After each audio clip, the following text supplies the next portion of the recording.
Olá!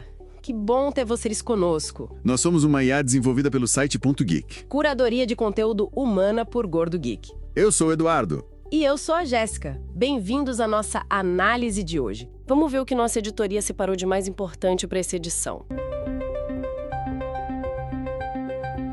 Olha só o que a gente tem hoje. Vamos falar da Meta pescando talento de IA da Apple, rumores de um iPhone mais barato, o iPhone 17e, e também o que está vazando sobre o Galaxy S26 Ultra. Isso, e tem mais, né? A Tesla com problemas nos testes de direção autônoma lá em Madrid e também tendo que reembolsar cliente nos Estados Unidos. E não para por aí. A gente vai ver como a inteligência artificial está deixando, uma impressão digital em artigos científicos. E tem novas tarifas do governo Trump vindo aí. Ah, e aí a Grok do Elon Musk sendo ajustada para ser mais, digamos, politicamente incorreta. E a Boei virando a maior fornecedora de telas para MacBooks. E para fechar, uma curiosidade, como borra de café pode deixar o concreto mais forte. Bora analisar isso tudo? Começando com a Meta e a Apple. A fonte é Wesley Hilliard, do Apple Insider. Parece que a Meta está mesmo investindo pesado para alcançar concorrência em IA, né? Contrataram Rumin Pang. Exato. O Pang era chefe da equipe de modelos de fundação da Apple Intelligence. E olha, dizem que foi com um salário daqueles, milionário mesmo. Isso acaba alimentando aquela história de fuga de cérebros da Apple. Mas será que é para tanto? Ou é só a rotatividade normal dessas gigantes de tecnologia? A matéria pondera isso também. Pode ser só o mercado funcionando, né? A Meta oferecendo mais grana, talvez uma cultura menos fechada que a da Apple. O Pang mesmo já tinha vindo do Google para a Apple em 2022. Então, essa dança das cadeiras é comum. Entendi. E a Apple segue o jogo dela, né? Focada na Apple Intelligence, bem integrado no ecossistema deles. Isso. A Apple já organizou a liderança dessa equipe depois da saída dele. Eles não parecem estar mudando o rumo por causa disso, não. Seguem focados na estratégia deles de IA. Certo. Agora, falando ainda de Apple, mas de produto. Jefferson Belisário, no tudocelular.com, citando o DeLec. Tem rumores de um iPhone 17e chegando lá para 2026. Seria um modelo mais em conta? Exatamente. A ideia seria seguir a linha do iPhone 16e, que aparentemente vendeu bem, algo tipo 20 milhões de unidades. O 17e, se vier, provavelmente manteria um design baseado num modelo anterior, talvez o 14 ou 15 com tela OLED de 6,1 polegadas. E por que lançar esse modelo E todo ano? A estratégia, pelo que se especula, é manter o volume total de vendas de iPhones lá em cima, na faixa de 220, 230 milhões por ano. E claro, isso ajuda a bancar os custos gigantescos de desenvolvimento de IA. Ah, então esse modelo mais acessível ajuda a financiar a corrida da IA, onde a Apple ainda está tentando alcançar a Samsung e outras empresas Android, certo? Pois é. Lançando ele talvez no primeiro semestre de 2026, entre março e junho, eles garantem um fluxo de receita mais constante para esses investimentos pesados em inteligência artificial. É uma jogada estratégica para manter a máquina girando. Faz sentido. Bom, mudando para Samsung agora. A fonte também é o Jefferson Belisário no tudocelular.com, com informações de Panda Flash e o Abaxet. Já tem gente falando do Galaxy S26 Ultra, que só chega em 2026. O mercado de rumores não para nunca, né? E olha, as especificações que estão vazando são interessantes. Falo numa tela AMOLED de 6,9 polegadas, o que é bem grande. E por dentro, o que esperar? Aí que está o upgrade. Chip Snapdragon 8 Elite segunda geração, um salto para 16 GB de RAM, isso deve dar um gás na performance. E falam também numa câmara de vapor para refrigeração 120% maior. Nossa, 120% maior? Isso é bastante. E as câmeras, que sempre são um ponto forte do Ultra? Pois é, as telefotos parece que ambas vão para 50 megapixels com o zoom de 3x e 5x. A principal continuaria com 200 megapixels e a ultrawide também com 50 megapixels. Então um foco claro em melhorar ainda mais a fotografia. Interessante. Mas e a bateria? Alguma novidade? Olha, curiosamente, os rumores apontam que a bateria ficaria nos mesmos 5.000 mAh com carregamento de 45 watts. O que, pode decepcionar um pouco quem esperava mais avanço aí. E o sistema, claro, seria um Android 16 com a One UI 8.5. Entendi. Muita coisa pode mudar até 2026, né? Mas já dá uma ideia do que a Samsung pode estar planejando. Vamos mudar de área agora para tecnologia automotiva.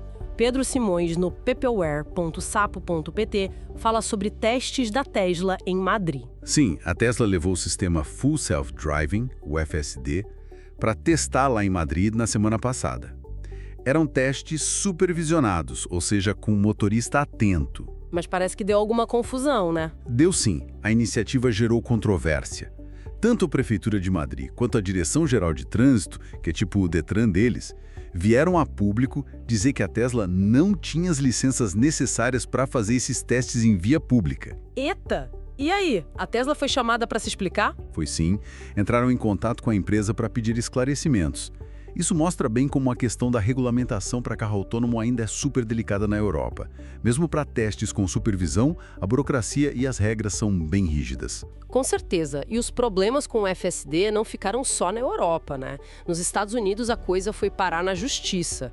Leandro Costa Crisculo, no Olhar Digital, via Electric, conta essa história. Exato.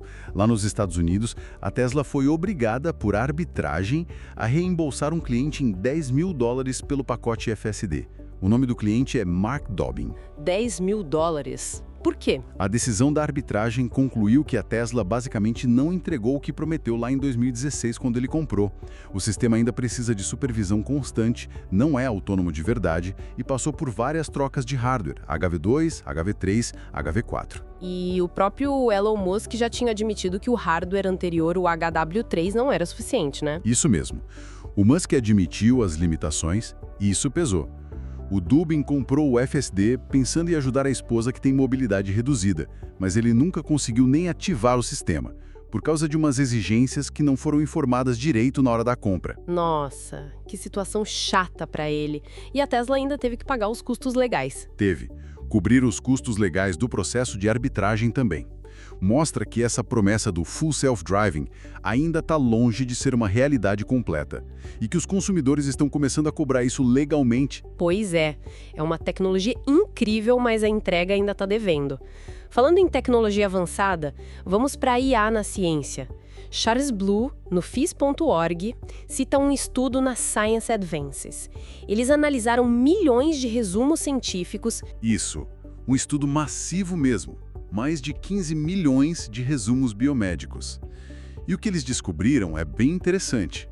Notaram um aumento significativo no uso de certas palavras, digamos, mais estilosas, tipo showcasing, pivotal, grappling. E o porquê esse aumento? A suspeita, bem forte, é o uso de LLMs, os modelos de linguagem grandes, como o ChatGPT. Esse aumento no uso dessas palavras específicas aconteceu logo depois que essas ferramentas ficaram populares. A análise sugere que, olha só, pelo menos 13,5% dos artigos publicados em 2024 tiveram alguma ajuda de LLM. Caramba, 13,5% já é bastante. E isso muda o jeito de escrever ciência? Muda sutilmente. Eles observaram uma mudança do uso talvez excessivo de substantivos para um uso maior de verbos e adjetivos. Essas palavras mais chamativas. E o uso varia, né? Depende da área científica, do país, da revista onde foi publicado, mas é um sinal claro da presença da IA generativa na produção científica. Interessante essa digital da IA. Agora vamos para economia e política. Simon Sherwood, no The Register, reporta sobre novas tarifas anunciadas pela administração Trump nos Estados Unidos. Sim, a partir de 1º de agosto agora, o governo Trump vai aplicar novas tarifas sobre produtos de 14 países. O objetivo declarado é combater déficits comerciais que os Estados Unidos têm com essas nações. E quais países são os mais afetados, principalmente pensando em tecnologia? Olha, para o nosso setor, o destaque vai para tarifas de 25% sobre Japão, Malásia e Coreia do Sul. E uma tarifa ainda maior, de 36%, sobre a Tailândia. Todos esses são gigantes na produção de tecnologia, né? Sim. Semicondutores, memória, discos rígidos. Nossa, 25%, 36%, isso deve impactar bastante o preço das coisas, não? É o grande risco.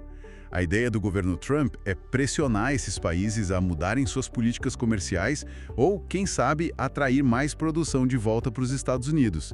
Mas a consequência mais imediata pode ser mesmo o aumento de preço de eletrônicos, tanto para o consumidor final quanto para as empresas que montam produtos lá nos Estados Unidos. Entendi, um cenário para a gente ficar de olho. Voltando para inteligência artificial agora. Hayden Field, no The Verge, fala sobre a Xai, a empresa do Elon Musk. Eles atualizaram o chatbot Grok. Isso. A Xai publicou novas instruções para o Grok lá no GitHub. E as diretrizes são bem diretas. Agora o Grok é instruído a assumir que a mídia tradicional tem um ponto de vista enviesado. E tem mais alguma coisa nessa linha? Tem. A instrução mais chamativa é para ele não evitar fazer alegações politicamente incorretas, desde que sejam bem fundamentadas. Isso veio depois de uns episódios em que o Grok fez comentários bem polêmicos. Que tipo de comentários? Incluíram estereótipos antissemitas, críticas ao próprio Musk e ao Trump sobre cortes de orçamento relacionados a enchentes no Texas. Coisas assim. O Musk já tinha reclamado antes que o Grok estava muito papagaio da mídia legada, como ele diz. Então ele quer uma IA mais alinhada com a visão dele. Parece que sim. Ele prometeu uma versão mais baseada, como ele chama. Mas já tiveram outros incidentes estranhos antes, tipo o Grok inserindo aleatoriamente o tema genocídio branco na África do Sul. É uma busca por uma IA diferente, mas que claramente traz muitos riscos e controvérsias. Complicado. Bom, mais uma da Apple agora, mas sobre a cadeia de fornecedores. Hartley Carlton, na MacRumors, citando a Omdia. Parece que a chinesa Boy vai virar a maior fornecedora de telas para MacBooks em 2025. É o que aponta a análise da Omdia. A Boy deve pegar mais da metade dos pedidos de painéis LCD no ano que vem, algo como 11 milhões e meio de painéis. O impulso vem principalmente da demanda pelos modelos MacBook Air, o de 13.6 e o de 15.3 polegadas. E quem perde espaço com isso? A LG? Exato. A LG Display, que historicamente era a principal fornecedora, deve cair para uns 35% do fornecimento. E a Sharp, que faz as telas mini LED para o MacBook Pro, ficaria com 14%. Mas essa liderança da Boy pode não durar muito, né? Pode ser temporária, sim. Existe uma expectativa forte de que a Apple lance MacBooks Pro com tela OLED já em 2026. E aí, quem provavelmente entra forte nesse jogo é a Samsung Display, que é líder em OLED.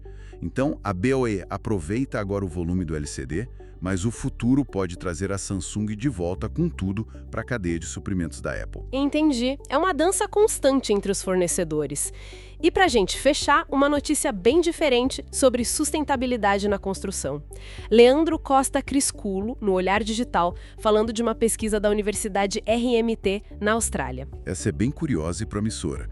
Pesquisadores lá descobriram que dá para usar borra de café para deixar o concreto mais forte. Borra de café, como assim? Eles pegam a borra de café usada e olha que o mundo gera uns 10 bilhões de quilos disso por ano, que normalmente vai para aterro e libera metano. Nossa, é muito resíduo mesmo. Pois é.